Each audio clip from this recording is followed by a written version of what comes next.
Привет-привет, с вами канал Alive. И мы сегодня идем в аниме-кафе. А пока мы вышли на одну остановку раньше, чтобы прогуляться. Да, вот сквер Киевский, ориентир. Можно выйти на остановку улица Тихорецкая, либо возле рынка Балтийский. Аниме-кафе находится по адресу улица Восточная, 1А. Мы там уже были один раз, но без камеры. И хочется теперь показать. Надеюсь, что нас пустят.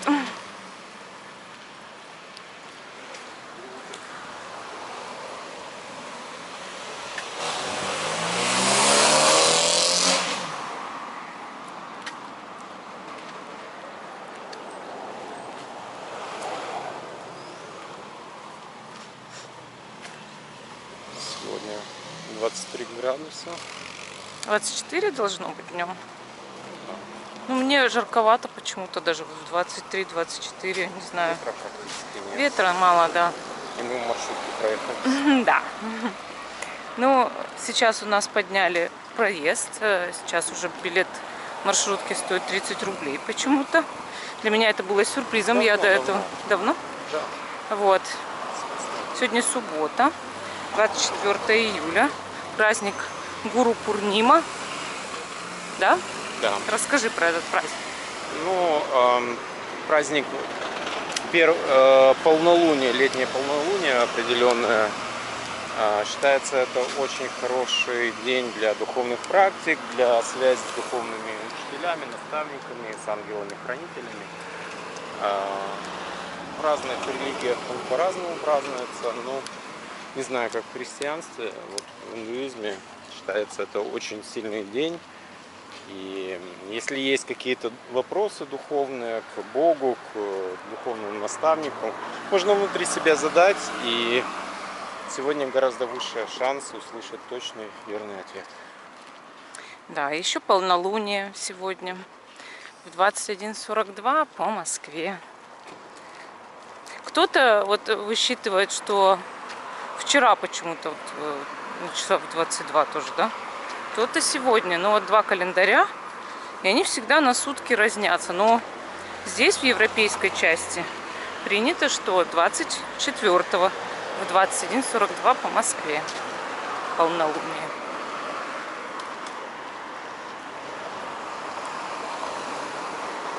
Райончик такой. Аккуратненько. А мне нравится этот Старые район. дома. Улица Киевская.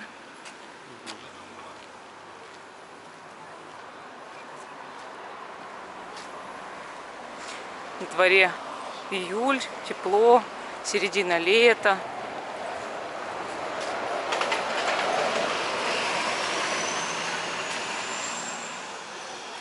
Так, а куда мы нам сейчас поворачивать? Первый, по-моему, поворот направо должен.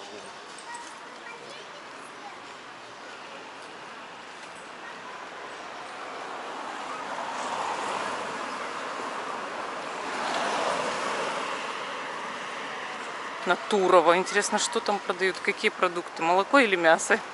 Или все вместе? Хлеб, специи. Хлеб, сырок, специи.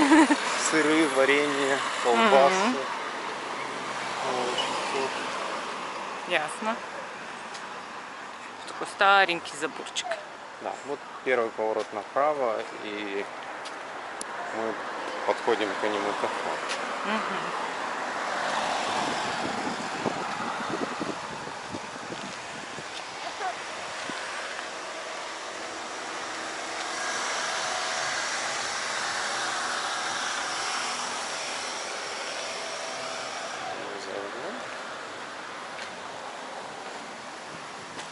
С левой стороны.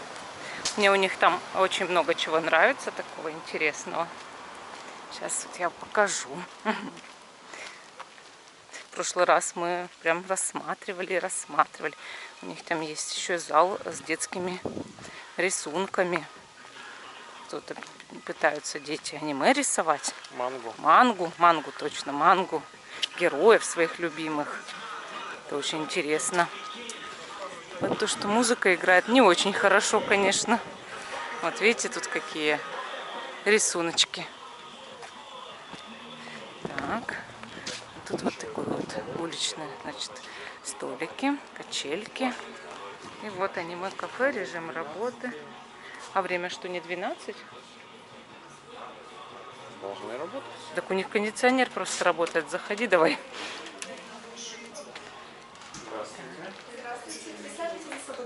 Здрасте. Темновато сегодня. Вот. Нам сегодня вот этот столик достался. Тут вот всякие постеры с героями аниме и манго. Вот тут вот прям тоже так интересно. Там вот всякие тоже висят. А вот за закрытой дверкой там рисуночки. Так, ну посмотрим меню. Мы полюбили вот эти онигири с японским омлетом. Здесь есть восточный бургер, суши-бургер,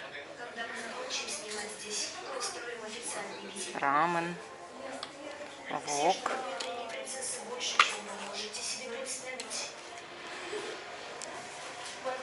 Кимы, бэбы или пабы, карри пабы, да. Интересно. В общем, всякие вот напитки, сладкие роллы на десерт. Вот такие вот всякие напитки. Чай, банановое молоко с мороженым и сливками. В общем, все вот такое. И сейчас мы что-нибудь выпьем. Вот, нам открыли вторую комнату, чтобы поснимать. Тут реклама. И вот всякие рисунки детские, аниме, манго. Очень интересно. Мне вообще прям понравилось. Здесь садятся дети за столик, и они здесь рисуют. Ну, допустим, взрослые там заняты своими делами, и дети уже покушали или ждут еду. И здесь могут рисовать. Дети, подростки. Им очень нравится здесь оставлять на стене свои зарисовки всякие. Очень это прикольно. А тут вот есть шкафчик. Тут видеокассеты, ну, диски, кассеты по-старому. Вот. И всякие вот, всякие аниме. И вот такие постеры красивейшие.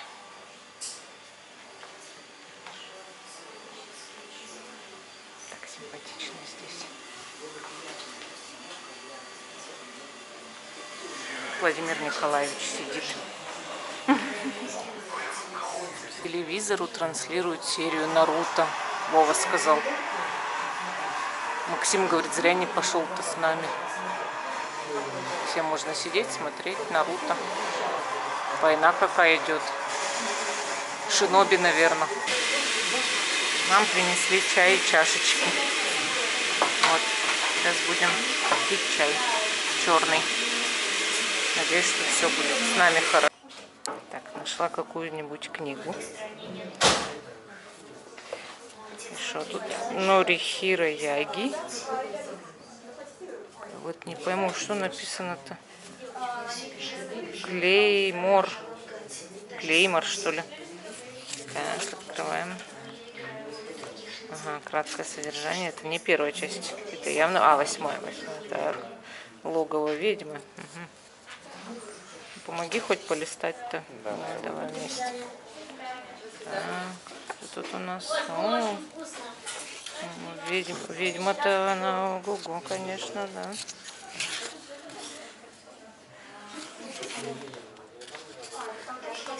Что станет с теми, кто тебе дорог, когда ты умрешь?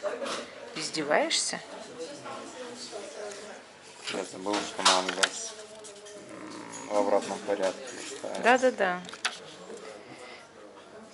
Ты победила. Поздравляю. О, нам уже нашу лапшу принесли. Спасибо. Ух ты, какая красивая эта лапша. Только посмотрите. Наверное, она такая же вкусная, как красивая. Сейчас будем пробовать. Вот нам принесли наши онигири. Сейчас будем пробовать. Они очень вкусные обычно. Сейчас будем пробовать. Мы вышли из кафе. Хочу показать, что тут в округе есть. Вот тут еще продают всякие штуки. Рыночек такой небольшой есть. Да не, я сейчас не буду покупать. Шнурки есть. Шнурки. Ты хочешь шнурки купить? Я в магазине не видел шнурков. Тебе нужны шнурки? Сейчас нет, но может еще буду знать. Но ты же потом сюда когда придешь? Придем сюда, не переживай. Ну хорошо. Ты что, купил бы сразу шнурки? Да? Я длину своих шнурков не вымерил, которые мне нужны. Да просто любые берешь и все. В общем, мы наелись до отвала. Сколько ты оплатил? 1160. Да, и Ну, 1160. мы набрали ребенку Максиму, еще, да. да, мы взяли Максиму с собой рамен От с шеф-повара. курицей, наверное, с курицей там, да, и с онигири. Потом, значит, мы взяли ему онигири с курицей, да, Да. и все. А наша нигири. И наш онигири мой, который сложили с собой, потому что невозможно было слопать столько. Ну да, я даже с трудом доел. Да. В прошлый раз я также приходила, ела онигири, только без лапши. И были овощные роллы острые. И вот я ни роллы, ни онигири доесть не смогла. Я съела одну онигирину и одну роллину, и все. И потом я наелась. Сегодня я осилила лапшу огромную. Ну, видели размер. И одну онигирину. И я перекатываюсь теперь по улице, потому что мой желудок не привык столько воспринимать. Я просто налопалась. Ну, это завтрак наш. Завтрак, уже- обед и ужин, мне кажется. Мы Да, же один да. раз в день едим. Так что остальное время мы перекусываем. Но как же я загляделась на их фрик-шейк. Фрик-шейк просто потрясающий. Я в следующий раз хочу не кушать там еду. Я хочу фрик-шейк. Это совершенно точно. А еще я хочу сегодня в кафе мороженое пойти и сожрать там что-нибудь такое вот эгегейское. Знаете, такое трехэтажное что-нибудь. Хочу. Или хотя бы просто 3 шарика сорбетного мороженого. Там у них потрясающий ананас, киви. Это желатерия Италия. Ананас, киви, манго. Очень вкусный. Желатерия Италия в торговом центре Европа. Да, на 2-м этаже. Господи, как же у них вкусно. Как вкусно.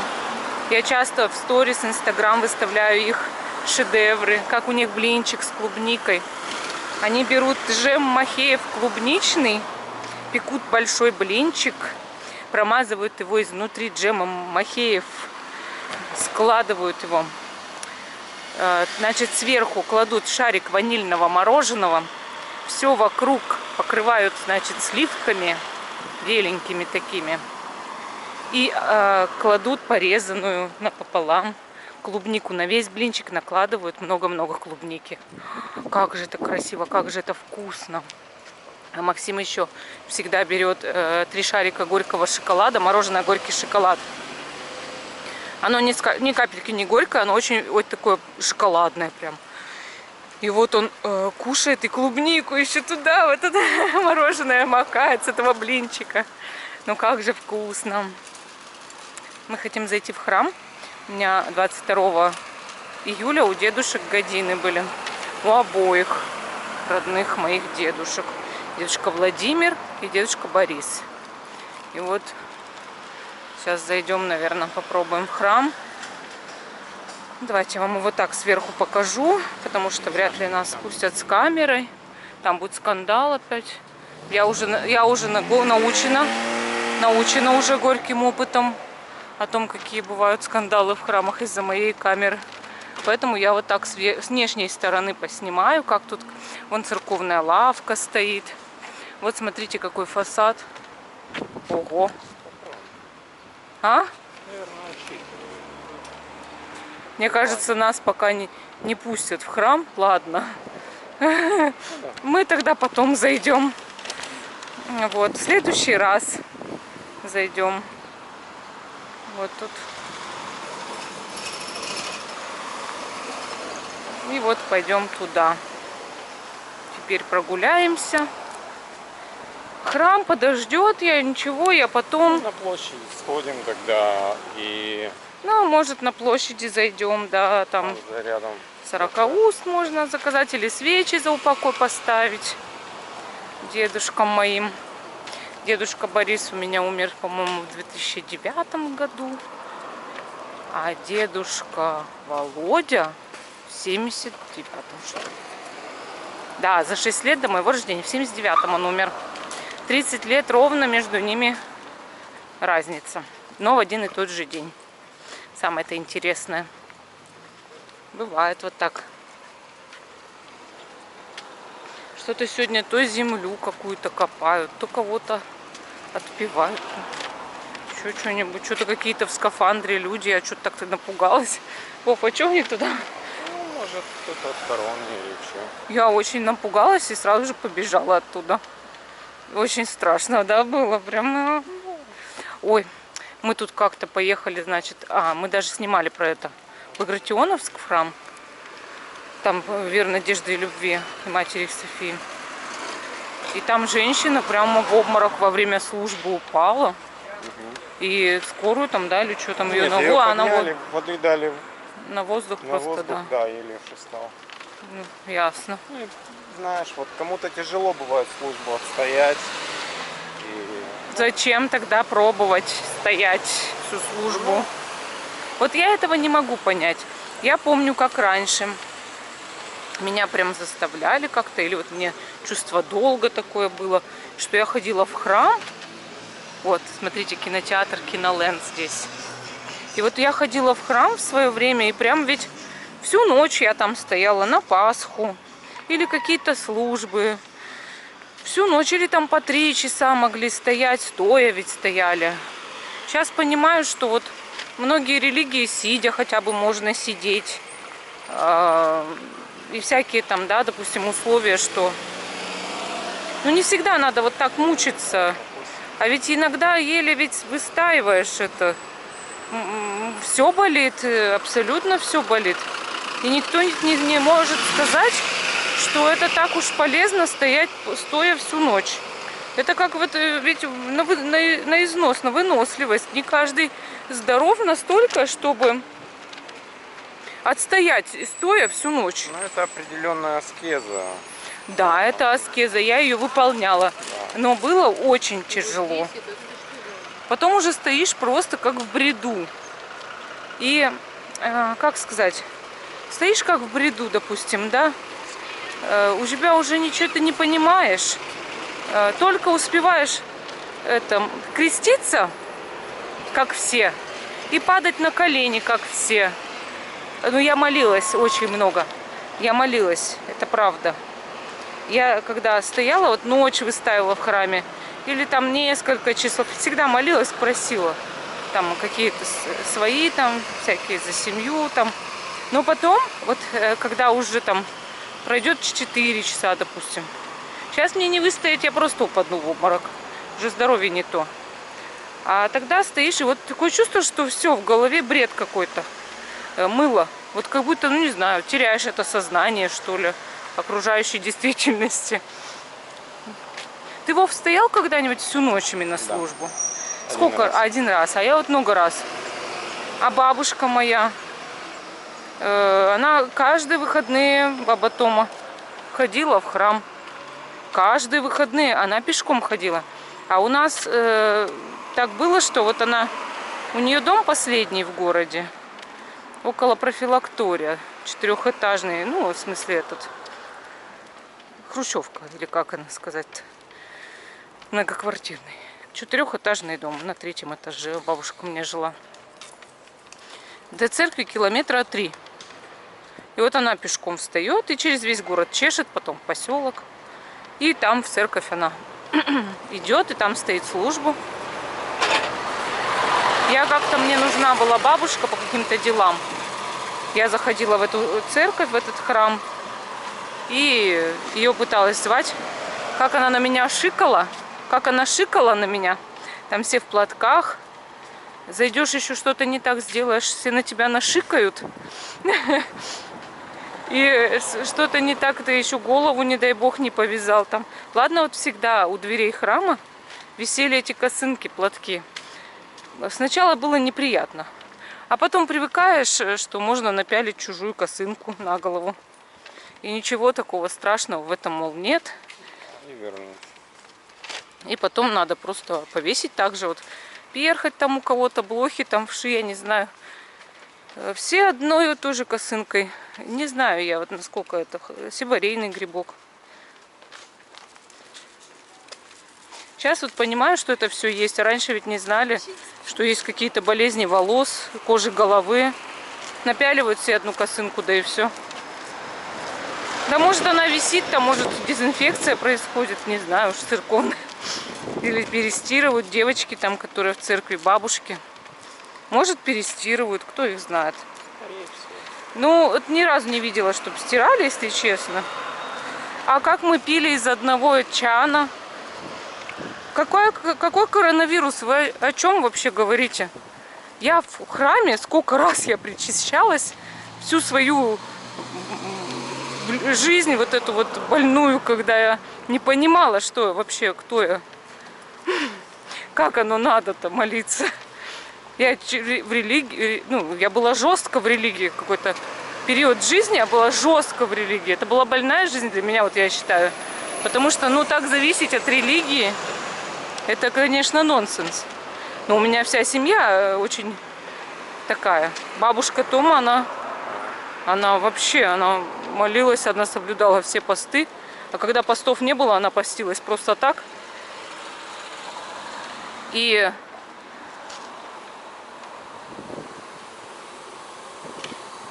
конечно, ну, если вот так вот рассуждать, я считаю, что это вообще вот у меня в голове были опилки, получается. Раз я так могла зависеть от религии. Что все вот эти вот нормы церковной морали и нравственной перешли дорогу. И вот этот чан в храме. Кто ходит сейчас, причащается, вот даже в коронавирус? Напишите, кто. Пьете из общей ложечки? И из всех общих рюмок пьете? Мне вот это очень интересно. Потому что я пила всю свою сознательную, вернее, не очень сознательную жизнь. Я оттуда пила. Я вам честно говорю, со мной ни разу ничего не было. Ни разу. Я пила из общих кружек святую воду, освященную в храме. Мне этот подъезд нравится с ними просто. Ой, да, мне тоже. Это так интересно. Вот это устроены вот эти дома.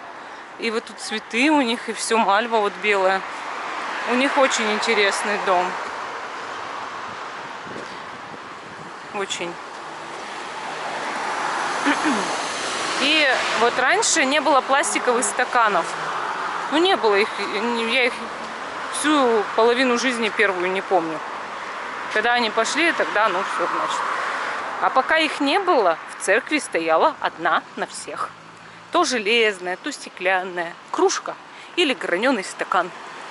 В какой бы храм я ни приехала, в каком бы храме я ни была, все пили из этого одного прибора, вернее, сосуда. И никогда я не слышала, чтобы кто-то от этого заболел. Может, люди не признавались. Может, у меня был иммунитет такой луженый, я не знаю. Но я пила всегда со всеми из этого. Мне было не очень приятно сначала, потом я опять же привыкла, так же, как к косынкам. И также этот когор из чайных ложек. Вся толпа проходит, все его облизывают, эту чайную ложку. Вы можете себе вообще это представить? Но все проходили через это, и никто никогда не болел. А ведь когор в простых церквях, не в таких, как в Москве там, или еще где-то, он всегда до розового цвета разведен. Это почти вода. И когда батюшка вот эту ложечку чайную с хлебушком дает, там более-менее такой концентрированный. Но потом вот эти рюмочки, маленькие кружечки, когда уже после этого запивать тебе дают, это же розовая вода. Там просто вода, она нет такого содержания, допустим, спирта, чтобы это было продезинфицировано. Нет ведь. И никто их не моет, при тебе наливают все снова и снова. Вот напишите свое мнение по этому вопросу. И как раз осматривайте Калининград. Но вообще повспоминать было интересно. А почему я вспоминать начала? Из-за церкви, да? А также из-за Ирины Хинди. Потому что она тут недавно тоже шла по городу, уже там в Индии, где она живет, в Путтапарте. И вспоминала, как она когда-то выучилась на швею, а в советское время не было цветного постельного белья. И все простыни, наволочки, пододеяльники почти, все были какие-то белые, серо-белые, некрасивые. И вот она про это рассказывала, что даже какая-то взрослая женщина из знакомых в Германии, служил ее муж военным, она привезла цветное постельное белье, подвела ее к шкафу и говорит: вот ты, говорит, когда-нибудь будешь швеей и попроси, чтобы сделали цветные ткани в России, ну, в СССР, да, в нашей стране, чтобы наконец было красивое постельное белье.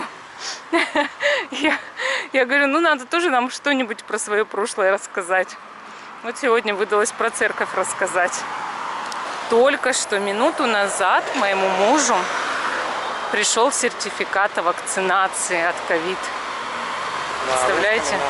На русском, на английском, QR-код, который заветный для всех. Сколько же он пережил, особенно когда я испугалась. Первая прививка еще более-менее, а вторую поставили 15 июля. И как его шарахнуло 38,2. А вы же знаете, есть стихотворение у мужа 37,2. Это и то он там в этом стихотворении там ого-го. А 38,2, представляете, для мужчины. Это же вам не женщина. Нет, честно, я не очень ощущал дискомфорт. Ну, просто чувствую, что что-то не то и все. Вот, как бы температура так немножко ощущалась, но... Я честно плакала. Утром он встал, у него 37,8. Я уже начала меньше переживать. К обеду 37,3. Я уже вообще перестала переживать. А вечером 36 ровно у него было.